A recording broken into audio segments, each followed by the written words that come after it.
ഇൻസ്റ്റാഗ്രാമിൽ നമ്മളിങ്ങനെ സ്ക്രോൾ ചെയ്തുകൊണ്ടിരിക്കുമ്പോഴത്തേക്കും ഏതെങ്കിലും ഒരു പ്രോഡക്റ്റിൻ്റെ ആഡ് കണ്ടാൽ ജസ്റ്റ് കൈ അതിലേക്ക് ടച്ച് ആയി പോയി കഴിഞ്ഞാൽ പിന്നെ ആ സൈറ്റിലേക്ക് പോകും.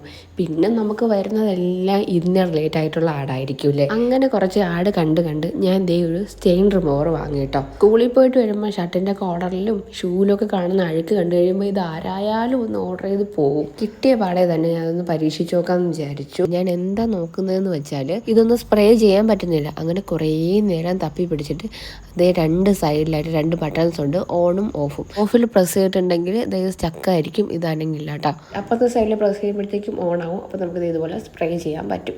അങ്ങനെ ഞാൻ ഷൂ എടുത്തു, ഷൂവിലേക്ക് നന്നായിട്ട് സ്പ്രേ ചെയ്ത് കൊടുത്തു. വേസ്റ്റ് ക്ലോത്ത് കൊണ്ട് നന്നായിട്ട് വൈപ്പ് ചെയ്തു കേട്ടോ. വൈപ്പ് എന്ന് പറയേണ്ട നന്നായിട്ട് ഉരച്ച് തന്നെ എടുത്തു. അത്യാവശ്യം നല്ല രീതിയിൽ അഴുക്കുണ്ടായിരുന്നു. രണ്ട് ഷൂവും കൂടെ വെച്ച് നോക്കുമ്പോൾ ക്യാമറയിൽ നന്നായിട്ട് അറിയാൻ പറ്റുന്നുണ്ടോ എന്ന് എനിക്കറിയില്ല. വ്യത്യാസമുണ്ട് കേട്ടോ ഇപ്പുറത്തെ ഷൂവിൽ. അടുത്ത് നമുക്ക് അത്യാവശ്യമായിട്ട് ക്ലീൻ ചെയ്തെടുക്കേണ്ടത് ഷർട്ടിൻ്റെ കോളറാണ്. ഈ ഷർട്ടിൻ്റെ കോളറിലേക്ക് ഇതുപോലെ സ്പ്രേ ചെയ്ത് കൊടുത്തു. സ്കൂളിൽ പോയിട്ട് വരുമ്പോൾ കോളർ ഈ അവസ്ഥയിലാണ്. ഇത് വാഷ് ചെയ്തെടുത്താലും ഇങ്ങനെ തന്നെ ഇരിക്കും. നന്നായിട്ട് ഉരച്ചെടുത്താലും ഇങ്ങനെ തന്നെ ഇരിക്കുകയുള്ളൂ. ഇതൊന്ന് സ്പ്രേ ചെയ്തിട്ട് ആദ്യം ഒരു കോട്ടൺ ക്ലോത്ത് കൊണ്ട് പിന്നെ ഒരു പ്ലാസ്റ്റിക് സ്ക്രബ്ബറൊക്കെ യൂസ് ചെയ്തിട്ട് നന്നായിട്ട് ഉരച്ചെടുത്തിട്ടുണ്ട്. ലാസ്റ്റ് ഒരു ഡ്രോപ്പ് സോപ്പ് ലിക്വിഡും കൂടെ അതിലേക്ക് ഇങ്ങനെ തുള്ളിയായിട്ട് ഒഴിച്ചു കൊടുത്തിട്ട് വീണ്ടും സ്ക്രബ്ബർ വെച്ച് നന്നായിട്ട് ഉരച്ചു. പക്ഷേ നല്ല റിസൾട്ട് ഉണ്ടായിട്ടോ. ഇത് പെയ്ഡ് പ്രൊമോഷനും അല്ല, പ്രോഡക്റ്റ് റിവ്യൂ അല്ല. ഞാൻ വാങ്ങിച്ച സാധനത്തിന് ബെറ്റർ റിസൾട്ട് കിട്ടിയതുകൊണ്ട് ഒരു വീഡിയോ ആക്കി ഇട്ടതേ ഉള്ളൂ.